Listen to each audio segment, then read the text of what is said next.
At our clinic, we often specialize in treatment-resistant major depressive disorder. At least once a day I get asked, can I cure my depression? Coming up, I'll share some helpful hints that may help you fight off depression, so stay tuned.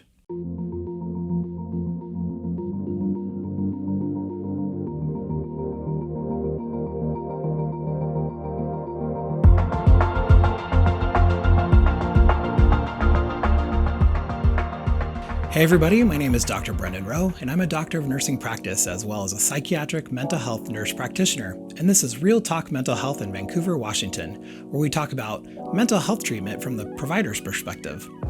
If that sounds interesting to you, please click the subscribe button and click that little bell, and we'll notify you when we release new videos. As a mental health professional who specializes in the treatment of resistant depression, patients often ask me how they can cure their depression.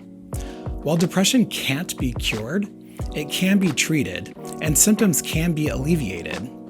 Instead, remission is the goal. There's no universally accepted definition of remission, as it varies from person to person. People may still have symptoms of impaired functioning in spite of their remission.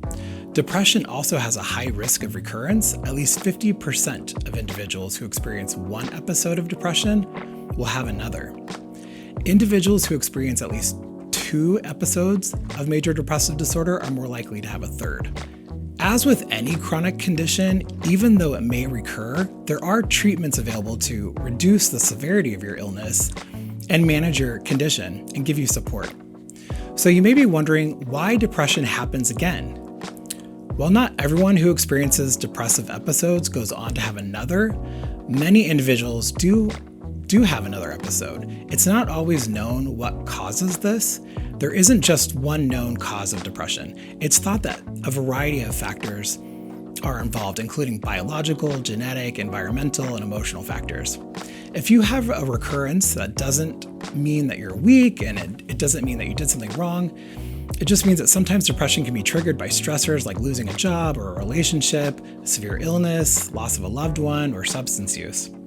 Other times, a recurrence can happen because the medication you're taking isn't the best for you, or because it's time to make a change or start a new therapy.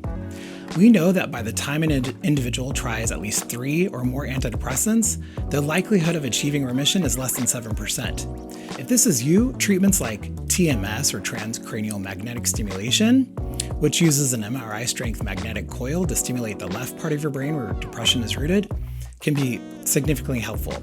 The odds of TMS helping you achieve remission is around 60 or 70%, which are much better odds compared to another antidepressant.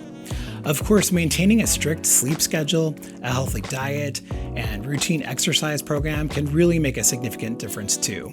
In fact, some studies have shown that high-intensity cardiovascular exercise at least once a week can help keep depression in remission for 6 months longer than the person who doesn't incorporate exercise. Talk with your treatment team about your risk of recurrence and what to do if this happens. This can help alleviate any anxiety that you might have about possible recurrences. Knowing there's a backup plan should you need it can be reassuring.